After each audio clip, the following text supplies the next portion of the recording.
Gyanendra home minister sir ये सब सिद्धेश्वर से इंचार्ज मिनिस्टर सर सर ये पूरा सिद्धेश्वर का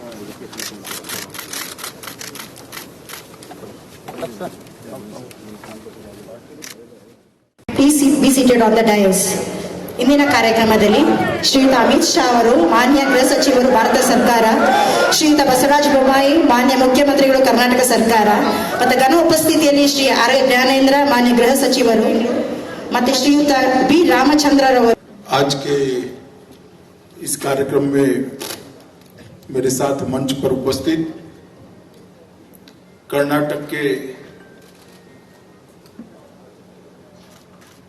लोकप्रिय मुख्यमंत्री श्रीमान बसवराज बोम्मई जी,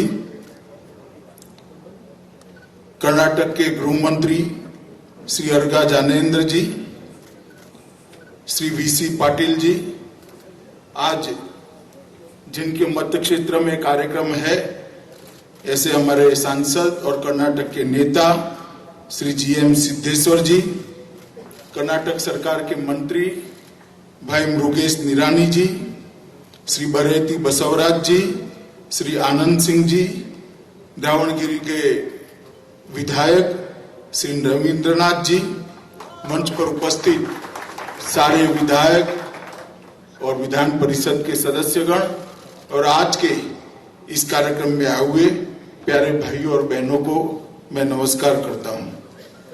आज मैं यहां पर 3 कार्यक्रमों के उद्घाटन के लिए आया हूं। जीएम इंस्टीट्यूट ऑफ टेक्नोलॉजी के इस संकुल में 3 योजनाओं का आज उद्घाटन हो रहा है। GM central library, Gandhi Bhavan Davangere और दावणगिरी जिला पुलिस की 2 परियोजनाएं, जिसमें एक बहुत महत्वपूर्ण है कर्नाटक राज्य पुलिस पब्लिक स्कूल और छात्रालय भवन। मित्रों, अलग अलग ये तीनों योजनाओं में 50 करोड़ से ज्यादा खर्च हुआ है और मुझे आनंद है कि आज ये तीनों योजनाओं का उद्घाटन हो रहा है, उसमें मुझे शामिल होने का मौका मिला है। आज जब मैं कर्नाटक में आया हूं तब हम सबको मालूम है कि देश और दुनिया में कई सालों से, कई सदियों से जैसी महामारी का हमने सामना नहीं किया है, ऐसी महामारी का सामना विगत 1.5-2 साल से पूरी दुनिया, भारत और कर्नाटक भी कर रहा है। ये कोरोना का महामारी ये समग्र मानव जात के लिए एक चैलेंज बनकर खड़ा था और जहां तक भारत का सवाल है, देश के प्रधानमंत्री जी के नेतृत्व में हमने कोरोना के खिलाफ लड़ाई को मजबूती के साथ लड़ा है और मैं कह सकता हूं दुनिया में सबसे अच्छे तरीके से लड़ने का काम ये भारत में नरेंद्र मोदी जी के नेतृत्व में हुआ है और इसी के कारण आज हम काफी हद तक इससे बाहर निकल चुके हैं। और नरेंद्र मोदी जी ने जब से भी ये कोरोना महामारी शुरू हुई तब से दुनिया भर में कोरोना के खिलाफ सिर्फ सरकारें लड़ रही थी, जब भारत में सरकारों के साथ साथ केंद्र सरकार, राज्य सरकार, उसके साथ साथ 130 करोड़ की जनता भी प्रधानमंत्री से कंधे से कंधा मिलाकर लड़ी। इसका ही परिणाम है कि आज हम यहां पर ढेर सारे कोरोना वॉरियर्स, ढेर सारे सुरक्षा कर्मी, ढेर सारे सफाई कर्मचारी, ये सब ने लड़ाई के अंदर अपनी जान की बाजी लगाकर समाज को इस कोरोना के सामने लड़ने की ताकत दी। कई लोगों ने अपनी जान भी गंवाई, कई लोगों ने अपना बलिदान भी दिया। आज मैं इतना ही कहना चाहता हूं कि इस महामारी के सामने लड़ते लड़ते देश भर के कई लोग ऐसे हैं जिनकी जान हम नहीं बचा पाए। मगर एक पीछे मुड़कर देखते हैं तो ढेर सारे लोग ऐसे भी हैं जिसको हम बचाने का गौरव भी कर सकते हैं, संतोष भी कर सकते हैं। मित्रों, 130 करोड़ के देश के अंदर इस महामारी के खिलाफ लड़ना न केवल भारत, दुनिया भर के इस क्षेत्र के विशेषज्ञ देखते थे एक कितना बड़ा चैलेंज है भारत के लिए। परंतु प्रधानमंत्री के नेतृत्व में हमने जब तक बंद रहा बंद का पालन किया, उसके बाद विश्व का सबसे बड़ा वैक्सीनेशन ड्राइव अगर दुनिया में कहीं चला तो हमारे भारत के अंदर चला।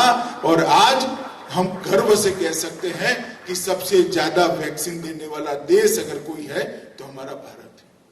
और वैक्सीनेशन ड्राइव को इस सुचारू रूप से चलाया गया। अभी 2 दिन पहले 1,36,00,000 से ज्यादा वैक्सीन एक दिन में देने का रिकॉर्ड, भारत का ही रिकॉर्ड हमने तोड़ दिया। कर्नाटक की जहां तक बात करें तो पहले येदियुरप्पा जी के नेतृत्व में और अब बसवराज जी के नेतृत्व में कर्नाटक सरकार ने कोरोना के खिलाफ बहुत अच्छे तरीके से लड़ाई लड़ी।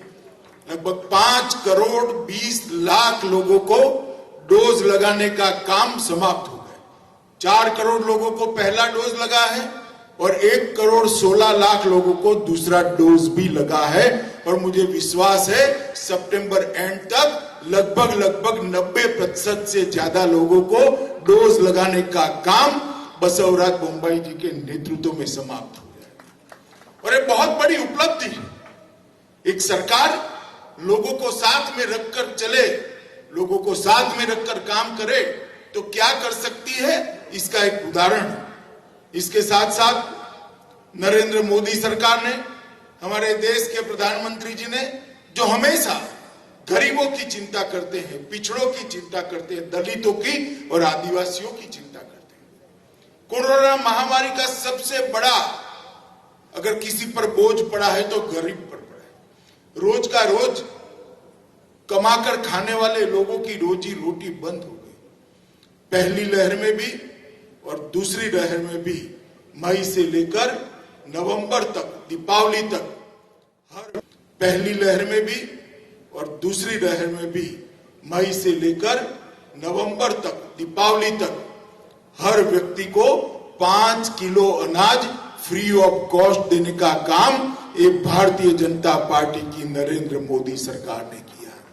आप कल्पना कर सकते हैं 80 करोड़ लोगों को फ्री ऑफ कॉस्ट 5 महीना और पहले 5 महीना 10 महीने तक 5 किलो अनाज देने का काम नरेंद्र मोदी जी ने किया है।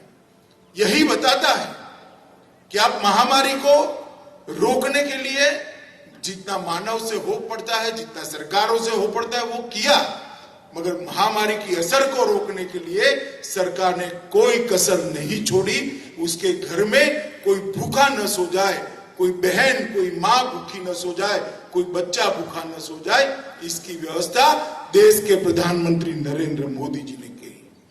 और अगर कोरोना आगे भी आता है तो इसकी तैयारी के रूप में हजारों करोड़ के पैकेज प्रधानमंत्री जी ने घोषणा कर हर राज्य, हर शहर, हर जिला, हर तहसील कोरोना के खिलाफ लड़ने के लिए तैयार हो, इस प्रकार की व्यवस्था की शुरुआत करी। दूसरी लहर में ऑक्सीजन के संकट का सामना करना पड़ा। देश भर में हजारों ऑक्सीजन प्लांट लगाने की तैयारी हो गई, लगना शुरू हो गए, काम करना भी शुरू हो गए। मैं बड़े विश्वास से कह सकता हूं कि आगे पर कोई भी महामारी आती है तो ऑक्सीजन के क्षेत्र में भारत बहुत कम समय में आत्मनिर्भर हो जाएगा। भारत को ऑक्सीजन के लिए कहीं पर भी जाने की जरूरत नहीं पड़ेगी। इस प्रकार की तैयारी ये भारतीय जनता पार्टी की सरकार ने की है। अभी अभी येदियुरप्पा जी ने स्वयं निर्णय किया कि अब कोई नए व्यक्ति को, नए नेतृत्व को कर्नाटक की जिम्मेदारी दी जाए। और भारतीय जनता पार्टी ने तय किया कि बसवराज बोम्मई जी को नए मुख्यमंत्री की जिम्मेदारी दी जाए और बोम्मई जी आज मुख्यमंत्री हैं। मुझे भरोसा है येदियुरप्पा जी ने अपने दोनों काल के अंदर कर्नाटक के विकास के लिए, विशेषकर गांव और किसान के विकास के लिए कोई कसर नहीं छोड़ी। कर्नाटक के अंदर विकास का युग अगर शुरू हुआ है तो भारतीय जनता पार्टी के शासन में, येदियुरप्पा जी के शासन में हुआ है। और बसवराज बोम्मई जी का जिस प्रकार का अनुभव है सरकार चलाने का और सार्वजनिक जीवन का, और लंबे अरसे से वो भारतीय जनता पार्टी में भी रहे हैं, मुझे पूरा विश्वास है कि बोम्मई जी के नेतृत्व में कर्नाटक सरकार फिर से एक बार पूरे मैंडेट के साथ भारतीय जनता पार्टी की सरकार बनाकर कर्नाटक में हम फिर से चुनकर आएंगे। बोम्मई जी ने छोटी छोटी पर बहुत महत्वपूर्ण शुरुआतें की। कहीं पर पुलिस का सलामी नहीं लेना, ढेर सारी वीवीआईपी व्यवस्थाओं को उन्होंने सतत छोड़ा है। पारदर्शिता के लिए भी ढेर सारे कदम उन्होंने उठाए हैं।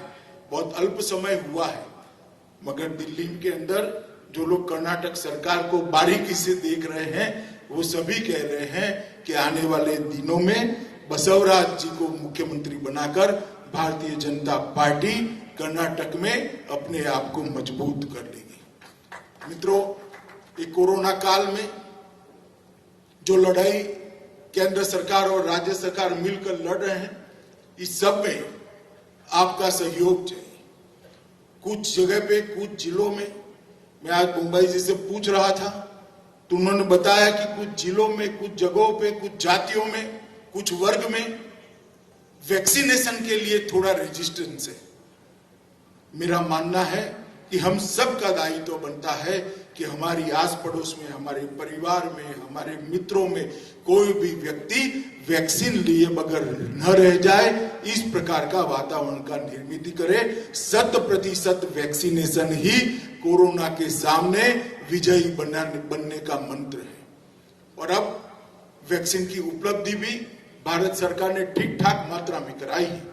जिन जिन जिलों में वैक्सीनेशन का आंकड़ा कम है, वो सभी जिलों को, सभी लोगों को और विशेषकर भारतीय जनता पार्टी के कार्यकर्ताओं को मैं अपील करना चाहता हूं कि आप सब जनता के साथ जुड़िए, एक जागृति फैलाइए, और जिन्होंने वैक्सीन नहीं ली है उनको कृपया आप वैक्सीनेशन सेंटर तक ले जाइए और कोरोना के खिलाफ लड़ने के लिए उनको हम सुसज्ज करें। मित्रों, आने वाले दिनों में, आज तो मैं हमारे साथी मंत्री प्रहलाद भाई के यहाँ शादी में आया हूं, सिद्धेश्वर जी का निमंत्रण था तो यहाँ आ गया। अभी कोरोना के कारण बड़े कार्यक्रम भी नहीं हो रहे हैं, मगर आने वाले दिनों में मैं कर्नाटक आऊंगा, तब कर्नाटक के विकास और आंतरिक सुरक्षा दोनों के लिए जरूर बात करेंगे। मैं फिर से एक बार श्री बोम्मई जी को बहुत बहुत शुभकामनाएं देता हूं कि इनके नेतृत्व में कर्नाटक चहुमुखी विकास करे और देश के विकसित राज्यों में जो कर्नाटक ने स्थान बनाया है उसको और 4 कदम आगे ले जाए। मैं शुभकामनाएं